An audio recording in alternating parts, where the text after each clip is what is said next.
So Microsoft closed a bunch of studios.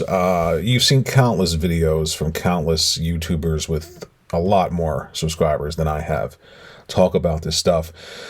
I try not to really think about the negatives, if they are negatives or if they're just perceived as negative. Sometimes it's opinion, sometimes it actually is.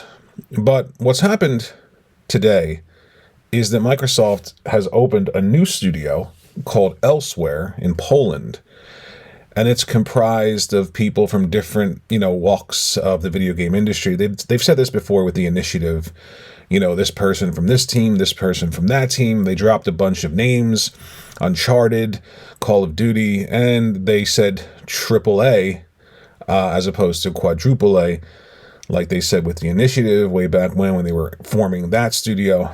I think what's interesting here is that you had studios that were closed. You had teams that created games that were critically acclaimed, that spoke to a market that you want to be in. Japan, your only Japanese studio, being one of the studios that you closed. And more importantly, I think it speaks to something inherently wrong within Microsoft.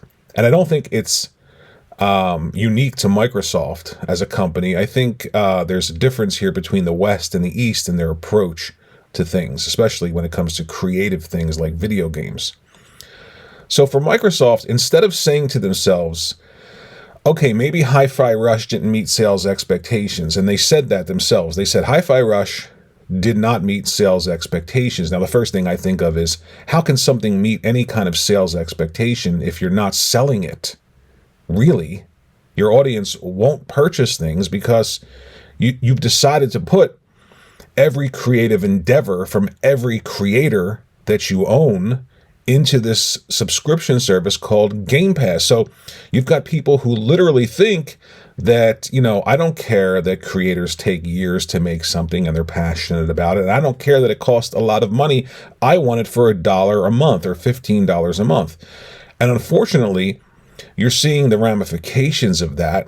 And where I think Microsoft has a unique problem is that instead of recognizing the people behind this stuff, okay, you're closing a studio, but what about these creative people? Don't you think that these creative people in the future for you can help create things that are unique? Don't you feel that they have some value?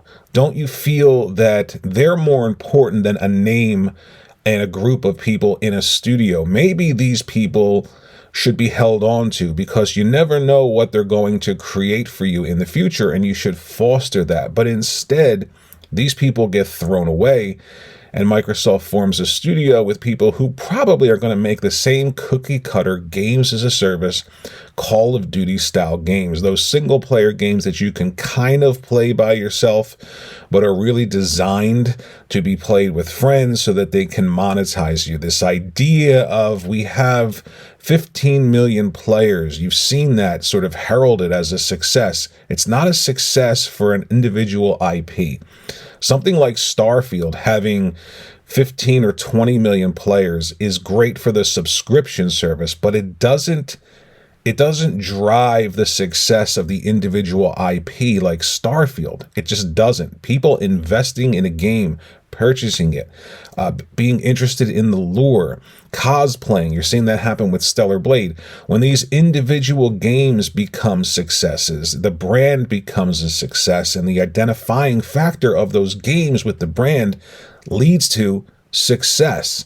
What Microsoft is trying to do is saying, we really don't care about these studios or these individual IPs. What we care about is if people are going to subscribe to Game Pass. Game Pass has sort of taken the place of what the individual IP is supposed to be seen as. It's supposed to be seen as the value driver. The creators are supposed to be seen as the value driver. Are these games going to, allow for sequels? Are they going to build themselves over time? Think about the Uncharted series. You've got 3 games in one generation, Uncharted 1, 2, and 3. And I don't think you're going to see that with subscription services. That is the driver. Letting these people go, these creative people, especially at Tango, is one of the one of the most short-sighted things I think I can think of. Microsoft literally loves to cut off their nose to spite their face, and they're only interested in the same old things that drive growth and revenue. And look, I'm not blind to what's happening. Most people, and by most people, I mean like really young people who just don't seem to be interested in creative people. And there are old people too who spend all their time online. Look, if you know who Aaron Greenberg is, or Phil Spencer is, or Sarah Bond is, over, say, like creators like Ken Levine or Miyamoto, there's something wrong. You're not supposed to know who those people are. You're not supposed to know who the executives are who drive growth in a boardroom. You're not supposed to want to hang out with those people. You're supposed to be interested in the people who create the things that you want to enjoy. And Microsoft, in total, just does not care about creatives. I don't see how you can point to anything that says that they do. And look, I could be wrong, right? I'm not infallible. You can let me know in the comment section below. But I think by opening this new studio, it really speaks to who they are. They don't care about the studios that they close. They don't care about those games, even though, you could say, well, those games didn't sell well. Hi-Fi Rush didn't sell well. Let's just take Hi-Fi Rush. Hi-Fi Rush couldn't sell well because it was in a subscription service. How could it meet a sales expectation if you're not selling it? Of course, you can buy it on the Xbox so they can say, we are selling it, but nobody really within that ecosystem is going to purchase anything to any degree that makes a difference. Sure, you watching this video can say, well, I purchased Hi-Fi Rush. Well, I purchased Starfield. Hey, I'm going to purchase Hellblade 2. That's great. But overall, not just what you did, overall, most people within that ecosystem have been trained to just not care about the individual studios. They only care about Phil Spencer and Game Pass. And you're seeing the results of that. And it's going to get worse. And I hope that somebody within Microsoft, anybody within Microsoft, sits down and says to themselves, maybe in the future, we should be more interested in people and creatives than we are in just splashing a name on social media like Elsewhere and saying Call of Duty, Uncharted, and all this other stuff. Let me know what you think in the comments section below.